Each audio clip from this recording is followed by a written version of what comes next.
जिस तरह भूकंप के आने का पूर्वानुमान हो जाता है, वैसे ही नेता के किसी जगह पर आने से पहले कई संकेत मिलते हैं। वैज्ञानिक बताते हैं कि भूकंप आने से पहले उस इलाके में कुओं का जल स्तर एकदम से ऊपर उठ जाता है या नीचे चला जाता है। पक्षियों और कुत्तों की बोली बदल जाती है और ऐसे ही कई दूसरे संकेत मिलने लगते हैं। इसी तरह नेता के किसी इलाके में आगमन से पहले भी वहां कई अटपटे काम होने लगते हैं।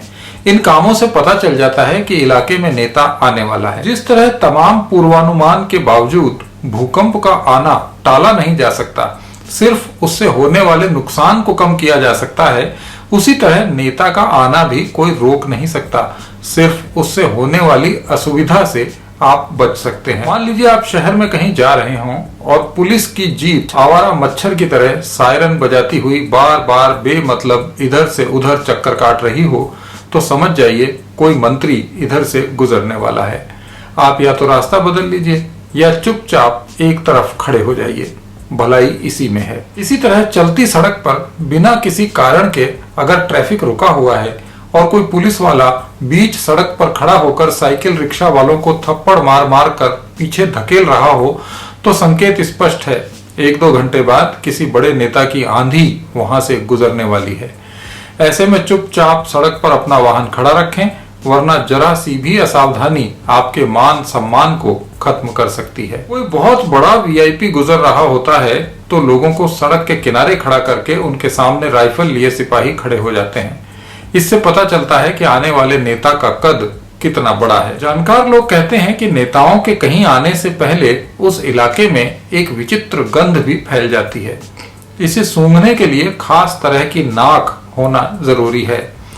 इस गंध को ठेकेदार, छुटभैया नेता, पत्रकार और ट्रांसफर करवाने वाले कर्मचारी बहुत जल्दी सूंघ लेते हैं। वे नेता की यात्रा कितनी भी गोपनीय हो, उसको ढूंढकर वहां पहुंच जाते हैं। आमतौर पर आम आदमी को यह खास गंध नेता के जाने के बाद ही महसूस होती है। मैंने एक बार एक पत्रकार दोस्त से पूछा, तुम लोगों को कैसे पता चल जाता है कि फलां जगह कोई नेता आने वाला है?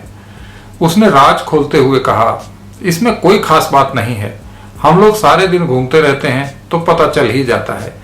सड़क पर अगर 2 से ज्यादा पुलिस वाले जीप से बाहर लटके हुए वायरलेस कान से सटाए हुए इधर से उधर आ जा रहे हों, तो समझ में आ जाता है कि कोई वीआईपी आने वाला है। इसी तरह लाल बत्ती पर ट्रैफिक पुलिस का सिपाही अगर उगाही में बिजी ना होकर ट्रैफिक सुचारू रूप से चलने दे रहा है, तो यह भी संकेत स्पष्ट है कि कोई आने वाला है जिसे सड़क साफ चाहिए। इसी तरह सरकारी दफ्तरों के बाहर सड़क पर बिना मतलब रंगोली सजी हो, सड़क के किनारे ताजे चूने की सफेद लकीर खींची हो, या शादियों के ऑफ सीजन के बावजूद हाथों में पूजा की थाली लिए सजी संवरी लड़कियां खड़ी हों, तो भी समझ लो कि कोई उद्घाटन, दीप प्रज्वलन या किसी पुल का भूमि पूजन होने वाला है। इसी तरह सड़क के किनारे तंबू लगा हो और 15 अगस्त या 26 जनवरी के आसपास ना होने के बावजूद भोंपू पर देशभक्ति के गीत बज रहे हों, तो भी समझ लीजिए कि वहां नेता के हाथों कुछ घटने वाला है। जिस तरह बारिश से पहले बादल और अकाल के समय नेता अलग तरह की आवाजें निकालने लगते हैं, उसी तरह बड़े नेता के शहर में आने से पहले छुटभैया नेताओं की विज्ञप्तियों से अखबार भर जाते हैं। ये सब नेता के आगमन के पूर्व संकेत होते हैं।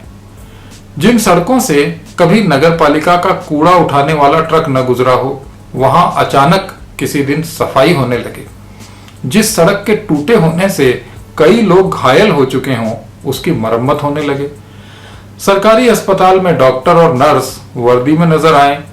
स्कूल में मास्टर न केवल उपस्थित हों बल्कि पढ़ा भी रहे हों, तो समझ लीजिए कि कोई मंत्री आने वाला है। जिस तरह भूकंप आने के बाद नुकसान तो होता ही है और राहत कार्य चलाने पड़ते हैं, उसी तरह नेता के जाने के बाद भी असंतुष्ट लोगों को राहत पहुंचानी पड़ती है। हर भूकंप के आने के बाद ज्योतिषी कहते हैं कि हमने तो पहले ही बता दिया था। उसी तरह नेता के जाने के बाद भी शहर के बुजुर्ग कहते हैं, हमने तो पहले ही कहा था, कुछ नहीं होगा, सब ऐसे ही चलेगा। भूकंप और नेता का आगमन दोनों ही एक तरह की प्राकृतिक आपदा है जो किसी न किसी असंतुलन को जन्म देती है। नेता और भूकंप बार बार आते हैं। जिस तरह धरती की कमजोर सतह पर भूकंप बार बार आता है, उसी तरह कमजोर जनाधार वाले क्षेत्र में नेता भी बार बार आता है। इनके आगमन का पूर्वानुमान लगाकर सिर्फ नुकसान को कम किया जा सकता है, इससे बचने की कोई सूरत नहीं है।